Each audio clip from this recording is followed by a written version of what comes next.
নওগাঁর নিয়ামতপুরের ৭ নং শ্রীমন্তপুরের কয়েকটি পূজা মণ্ডপ পরিদর্শন করেছেন সাবেক সাংসদ ডক্টর মোহাম্মদ সালেক চৌধুরী।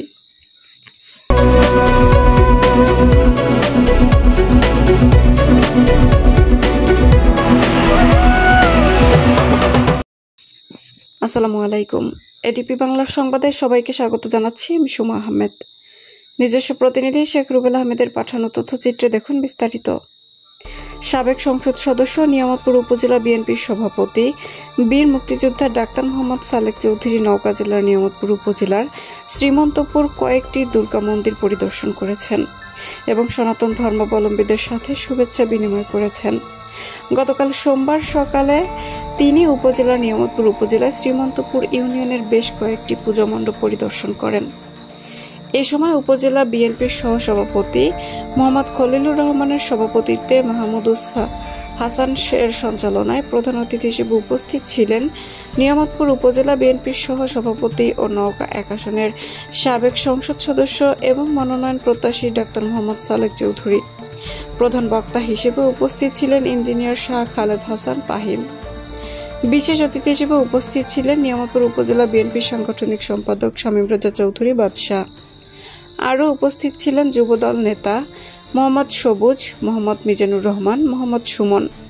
এছাড়াও উপস্থিত ছিলেন ছাত্রদলের নেতা মোহাম্মদ ওয়ালিদ হাসান, মোহাম্মদ মনিরুল, মোহাম্মদ সিয়াম, মোহাম্মদ আশিকুর রহমান ডালিম, মোহাম্মদ নাজমুল, মোহাম্মদ সৌরভ, মোহাম্মদ আব্দুর রহমান, মোহাম্মদ সুমন, মোহাম্মদ সজীব, মোহাম্মদ রাশাদ।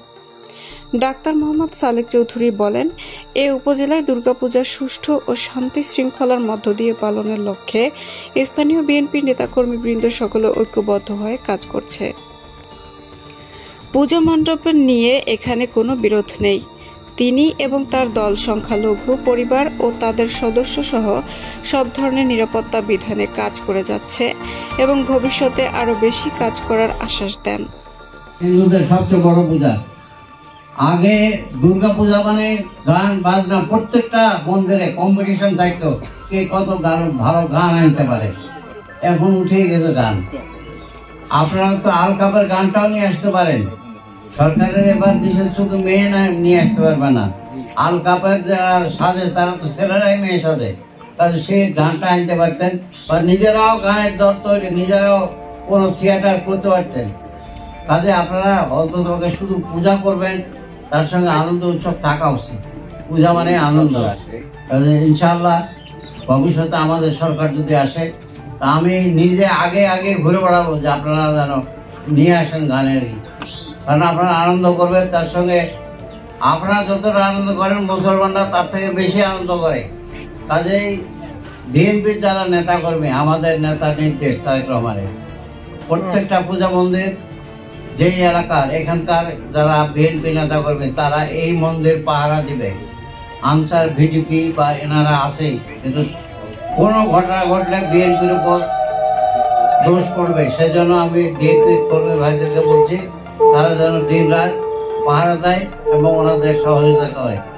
আপনাদের সবচেয়ে বড় অসুবিধা, গতবার এখানে কাদার মধ্যে দিয়ে এসেছিলাম, এবার অন্তত কাদা না থাকলেও মোটর সাইকেলে আসতে পারছি।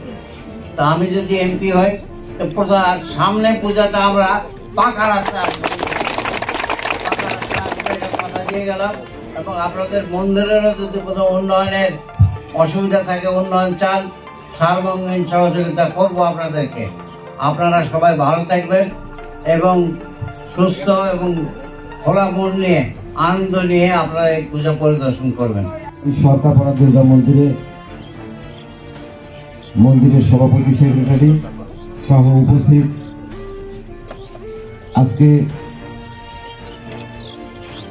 অত্র এলাকার নিয়ামতপুর সাধারণের উন্নয়নের উপকার অন্তর্বর্তীকালীন সরকার রয়েছে। এই সরকার বিভিন্ন পরিচালনা করতে আসলে নির্বাচিত সরকার ছাড়া সম্ভব না। এই জন্য কিছু সীমাবদ্ধতা রয়েছে। আপনারা এই সীমাবদ্ধতা কেটে উঠে যেভাবে স্থানীয় আমাদের যুবদল, ছাত্রদল, বিএনপির বিভিন্ন স্তরের নেতা কর্মীরা রয়েছে, আপনাদের কোনো ভয় নাই। আপনারা তারপরেও লক্ষ্য রাখবেন কোনো দুর্ঘটনা যেন না ঘটে, এই কথা বলে সকলে সুস্বাস্থ্য দীর্ঘায়ু